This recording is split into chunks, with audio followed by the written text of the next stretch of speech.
कुंभ से कुंभ की उत्पत्ति कथा तथा वृद्धि और ब्रह्मा जी के साथ उसका समागम। श्री वशिष्ठ जी कहते हैं, श्री राम ब्राह्मण कुमार के वेश में चुड़ाला बोली, सज्जन शिरोमणि, आपने शांत मन से निर्वाण प्राप्ति के लिए फल की कामना से रहित उत्कृष्ट तप का संचय तो कर दिया है ना।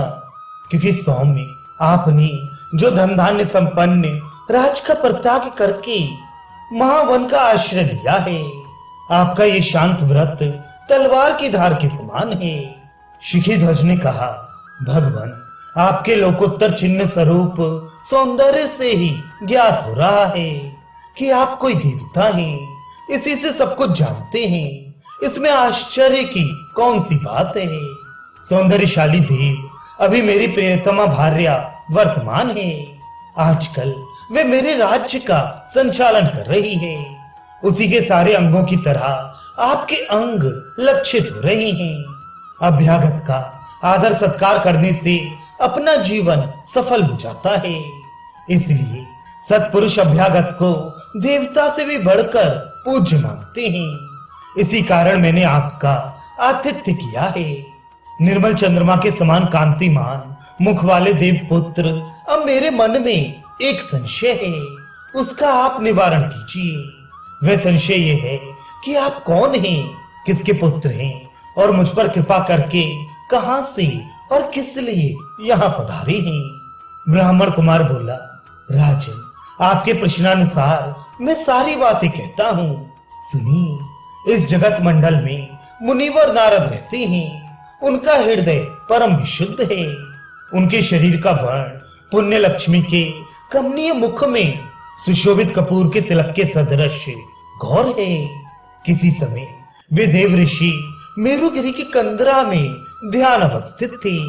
उस गुहा के समीप ही उत्ताल तरंगों वाली गंगा जी बह रही थी, जिनका जल मेरुगिरी के सौंदर्य से उद्भासित हो रहा था, जिससे वे हार की तरह सुशोभित हो रही थी। उसी गंगा नदी के तट पर एक बार ध्यान से विरत होने पर नारद मुनि बैठे थे। तब तक उन्हें कंगनों की झनकार से युक्त जल क्रीड़ा की कलकल ध्वनि सुनाई पड़ी। सुनते ही उनके मन में कुछ कौतूहल उत्पन्न हो गया और उन्होंने ये जानना चाहा कि ये क्या है। फिर तो कौतुकवश चारों ओर दृष्टि दौड़ाने पर उन्हें नदी में रंभा, तिलोत्तमा आदि अप्सराओं का दल दिखाई पड़ा, जो जल क्रीड़ा से निवृत्त होकर बाहर निकल रहा था। भीग जाने के कारण उनके समस्त अंग ऊपर से नीचे तक दिख रहे थे और ये परस्पर एक दूसरे में प्रतिबिंबित हो रहे थे, जिससे वे एक दूसरे के लिए दर्पण सी बन गई थी। एक ही स्थान पर एकत्रित किए गए चंद्रमंडल के कलापुंज की भांति उस कमनीय नारी दल को देखकर जब सहसा नारद मुनि का चित्त क्षुब्ध हो उठा, तब उनका वीर्य स्खलित हो गया। तदनंतर नारद मुनि ने अपने मन रूपी उन्मत्त गजराज को विशुद्ध बुद्धि रूपी रस्सी से विवेक रूपी सुदृढ़ आलान में बांध दिया और उस स्खलित हुए वीर्य को, जो प्रलयकालीन अग्नि के ताप से पिघले हुए चंद्रदेव के सदृश तथा पारद और स्वर्ण आदि शंभु के दिव्य वीर के समान था, अपने पास ही पड़े हुए एक अद्भुत कांतिमान स्फटिक कुंभ में स्थापित कर दिया। फिर उन्होंने उस कुंभ को अपने संकल्प जनित दूध से परिपूर्ण कर दिया। कुछ ही दिनों में वह घट स्थित शुभ गर्भ वृद्धि को प्राप्त हो गया। फिर तो जैसे मास चंद्रमा को तथा वसंत ऋतु पुष्पों को उत्पन्न करती है, उसी प्रकार समय आने पर उस घट ने एक कमल दल सदृश नेत्र वाले बालक को जन्म दिया। कुंभ से वह बालक संपूर्ण अंगों से परिपूर्ण होकर निकला था। उस समय वह ऐसा जान पड़ता था मानो क्षीर सागर से दूसरा क्षय रहित पूर्ण चंद्रमा निकला हो।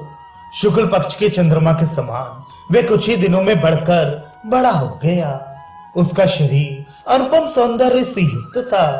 जब वह जात कर्म आदि सभी संस्कारों से संपन्न हो गया, तब मुनिवर नारद ने अपना सारा विद्याधन उस बालक में उसी प्रकार स्थापित कर दिया जैसी एक पात्र में रखा हुआ धन दूसरे पात्र में उड़ेल दिया जाता है। थोड़े ही दिनों में वे संपूर्ण वाग्मय का विशिष्ट ज्ञाता हो गया। इस प्रकार मुनिवर नारद ने उसे अपना प्रतिबिंब सा बना दिया। तदनंतर नारद जी अपने पुत्र को साथ लेकर ब्रह्मलोक को गए और वहां उससे अपने पिता ब्रह्मा जी के चरणों में अभिवादन कराया। प्रणाम कर चुकने के बाद ब्रह्मा जी ने अपने पौत्र से परीक्षार्थ वेद आदि शास्त्रों के विषय में प्रश्न किए और उनका समुचित उत्तर पाने पर उन्होंने उसे पकड़कर अपनी गोद में बिठा लिया।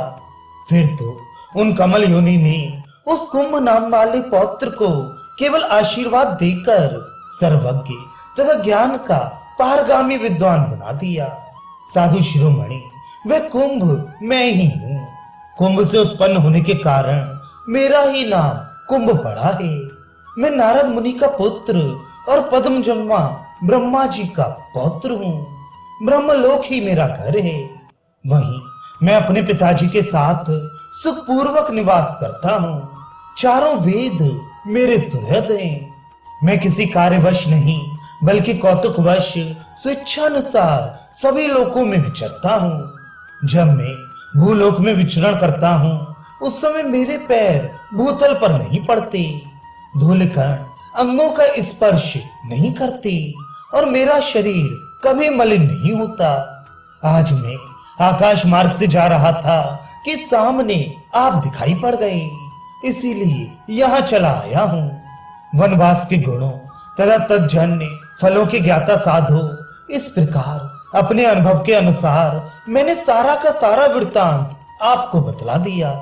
श्री वाल्मीकि जी कहते हैं, मुनि, महर्षि वशिष्ठ के इस प्रकार कहते कहते वह दिन समाप्त हो गया। जब भगवान सूर्य अस्ताचल की ओर जाने लगे तब वह सभा विसर्जित हुई और सभी सभासद मुनिवर वशिष्ठ को नमस्कार करके सायकालीन विधि का संपादन करने के लिए स्नान करने चली गई एवं रात्रि व्यतीत होने पर पुनः सूर्योदय होते होते सभा में जुट गए।